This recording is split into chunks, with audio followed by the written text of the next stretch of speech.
그 내면의 평화, 그리고 그러면서 이제 우리 이웃, 우리 주변 이런 실천적인 말씀들을 잘 해주셨습니다. 그래서 그럼에도 불구하고 또 구조적인 문제가 우리 평화를 가로막고 있는 구조적인 문제가 우리 한반도에는 당연히 존재하고 있고요. 그래서 그거를 깨기 위해서 다양한 시도가 있었고, 그 시도 중에 오늘 이 자리에는 강명호 선생님을 대표되는 걷기를 통해서, 걷고 뛰는 걸 통해서 평화협정 체결을 위해서 우리가 노력을 하고 있습니다.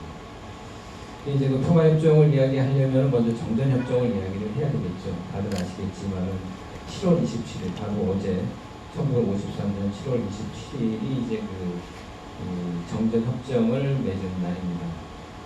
다 아시겠지만 그 정전협정의 대상국이 미국과 중국과 북한이죠. 전쟁 대상자인 우리는 거기에 끼지도 못했고, 끼지 못했다기보다는 당시에 이승만이 이제 북치 통일을 주장하면서 거기에 참여를 하지 않았고, 그러다 보니까 이제 멍청한 사인도 제대로 못해가지고 북한이 계속 한동안 너희들은 전쟁 당사자 아니다, 니네들하고 얘기 안 한다, 미국하고 얘기했다, 이런 빈미를 만들어준 그런 것이기도 합니다. 이 정전협정을 보면은 정전협정 4조 60항에 이런 내용이 있습니다.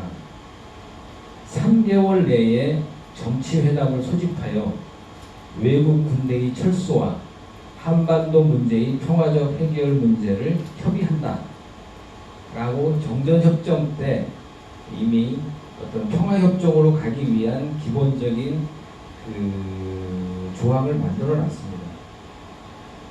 근데 이제 그 3개월 내에 제대로 그 회담을 하지는 못했고, 54년 4월, 그러니까 한 거의 한 10개월 지나서죠. 제네바에서 이제 그 참전국들이 모여서 유엔 참전국들하고 소련하고 중국하고 남북한에서 12개국이 참여를 해서 회담을 한번 하긴 했습니다. 근데 이때 이제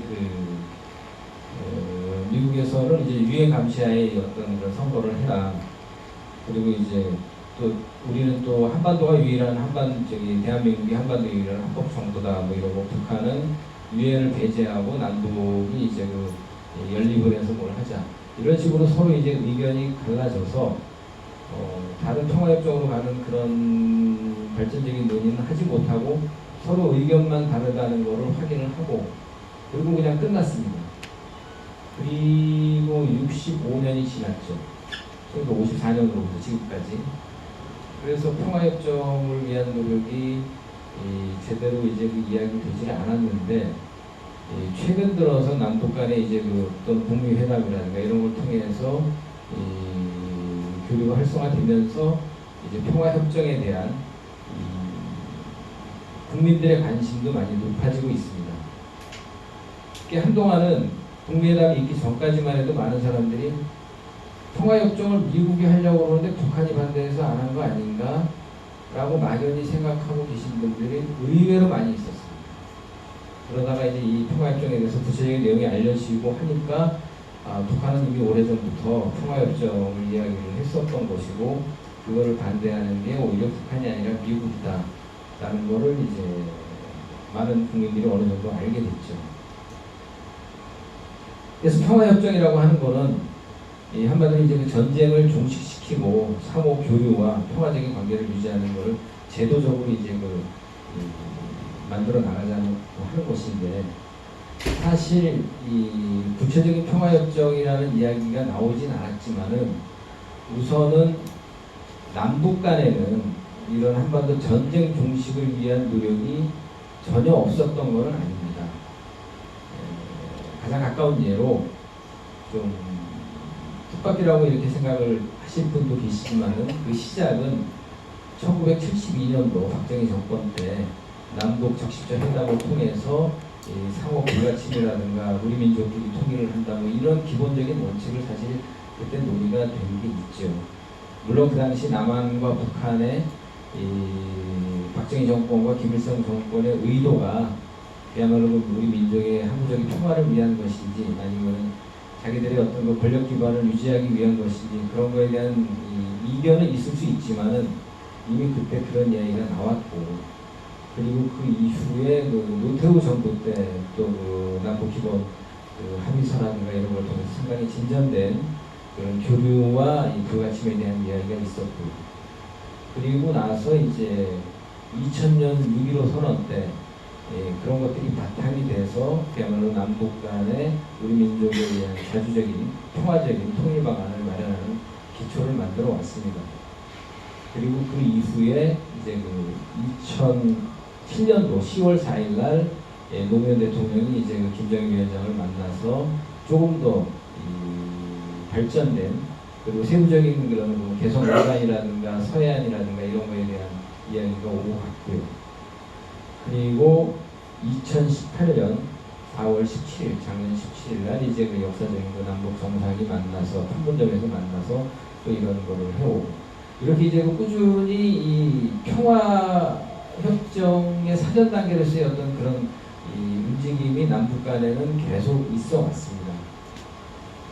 근데 그동안에는 이제 미국이 그런 거에 대해서 무시하거나 또는 이제 좀 약간 암묵적으로 압력을 가하거나 방해를 하거나 했었는데, 트럼프 정부가 들어오면서 그것이 이제 금이 바뀌었죠. 그래서 2018년 작년 6월 12일 날 북미 회담을 통해서 또 서로 공동 선언문을 통해서 어떤 한반도의 평화에 대해서 미국도 이제 그 근본적으로 뜻을 같이 한다는 이런 움직임들이 있었고, 그리고 물론 이거에 대해서 트럼프 정부는 우리 민족이 생각하는 그런 거하고는 조금 방향이 다르겠죠. 자기의 어떤 뭐 정치적인 그런 이득이라든가 또는 뭐 다음번 재선을 위한 거라든가 뭐 여러 가지 그 해석을 할 수가 있지만은, 어쨌든 그래도 그동안에 적대 관계를 해왔던 북한과 미국이 같은 자리에서 만나서 악수를 하고 이야기를 나눴다는 것만으로도 한반도의 어떤 평화를 앞당기는데 굉장히 중요한 그런 계기가 되고 의미 있는 거라고 봅니다. 그런데 그것이 그런 기대가 그대로 지속되진 않죠. 왜냐하면 이 평화협정이라고 하는 것이 이해관계를, 국제 간의 그 정치 간의 이해관계를 달리하는 부분이 많이 있기 때문에, 특히 이 한반도의 분단으로 이득을 얻는 세력들이 분명히 있습니다. 가장 크게 이제 그 미국의 어떤 그런 기득권 세력과 분산 독합체, 그리고 또 중국을 견제하는데 한반도가 이제 그 중간 역할, 그 무기 어떤 그 전초 그런 기지로 이제 할 수 있기 때문에, 그래서 우리하고 관계없는 사드 배치 이런 것들도 다 평화협정이 체결되지 않았기 때문에 미국이 마음 놓고 들여오고 이렇게 할 수 있는 거죠. 그래서 이 트럼프가 처음에 만나서 얘기할 때는 금방 뭔가 그 좀 북한하고 교류가 되고 제재 해제할 것 같다가도 또 중간에 이제 좀 딴소리하고 뭐 이렇게 결렬되고 하는 것들이 다 이런 어떤 그 기존의 냉전적 상황에서 이득을 누리는 그런 집단에 의해서 계속 저지가 되고 있죠.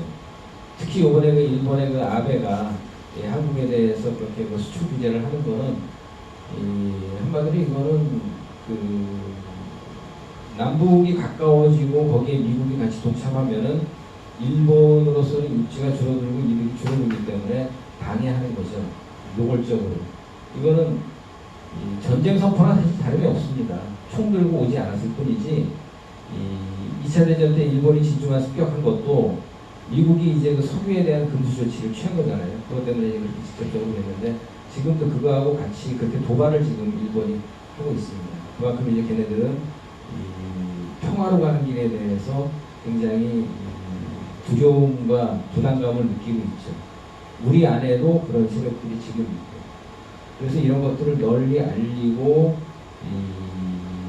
그거를 깨 나가야 되는데, 그것이 단순히 정상들이 만나서 악수하고 몇 번 얘기한다고만 해서 되는 것은 분명히 아니고, 우리 그 국민들 각자가 이 내용을 알고 또 많은 세계에 관심 있는 사람들하고 같이 뜻을 같이 하고 연대하고 이름으로써 이 기존의 기득권 세력들의 그 명분을 하나하나씩 줄여 나가는 것이 정치적으로도 해결도 필요하지만은 그런 어떤 저변 확대도 굉장히 필요하다고 봅니다.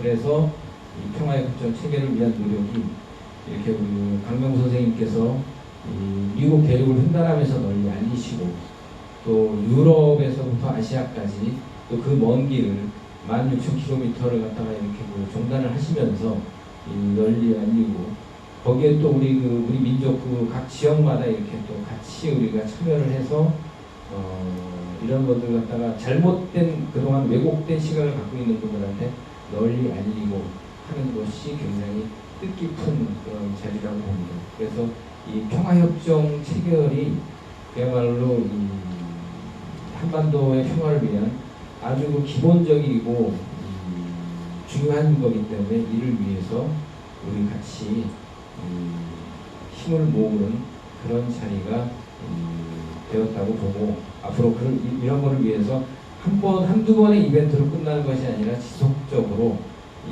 이러한 활동과 시도가 각 지역이나 개인이나 단체나 이런 데서 이루어져야 되리라고 생각합니다.